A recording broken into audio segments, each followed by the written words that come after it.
जय भीम दोस्तों, नमो बुद्धाय।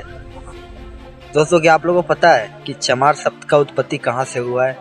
अगर नहीं, ये जो वीडियो चल रही है उसे आप पहले देखो, उसके बाद आपको पता चल जाएगा चमार का इतिहास। आज भले ही चमार शब्द का प्रयोग किसी का अपमान करने के लिए किया जाता है, लेकिन चमार असल में क्षत्रिय हुआ करते थे। चमारों का अपने आप में एक गौरवशाली इतिहास रहा है। विदेशी आक्रमणकारियों के खिलाफ आवाज उठाने से लेकर भारत की आजादी तक चमारों का योगदान बहुत महत्वपूर्ण रहा है। आपको जानकर हैरानी होगी कि प्राचीन काल में चमार जाति का कहीं भी वर्णन नहीं मिलता है। तो फिर चमार जाति कैसे अस्तित्व में आई? क्यों सूर्यवंशी क्षत्रियों से ताल्लुक रखने वाले कुछ लोगों को आज चमार कहा जाता है? तो आज की इस वीडियो में हम चमार जाति के बारे में विस्तार से आपको बताएंगे। चमार जाति के बारे में वैसे तो कहीं उल्लेख नहीं है।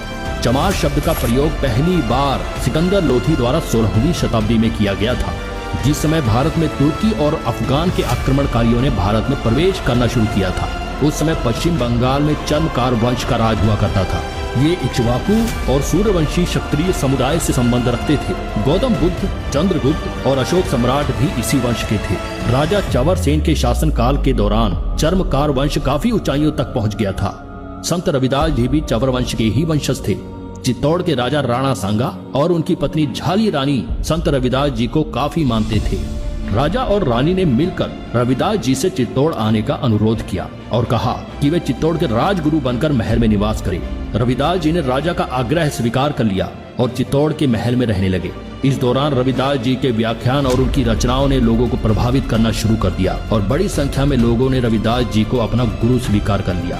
वहीं दूसरी ओर दिल्ली में सिकंदर लोधी का शासन चल रहा होता है। सिकंदर को रविदास जी के बारे में सूचना मिली तो उन्हें डर हुआ कि कहीं लोग इस्लाम धर्म की बजाय रविदास जी से ज्यादा प्रभावित होना शुरू न कर दे। सिकंदर घबरा गया और अपने एक खास व्यक्ति मुल्ला सदना फकीर से कहा कि वह चित्तौड़ जाए और रविदास जी से इस्लाम धर्म कबूल करने को कहे।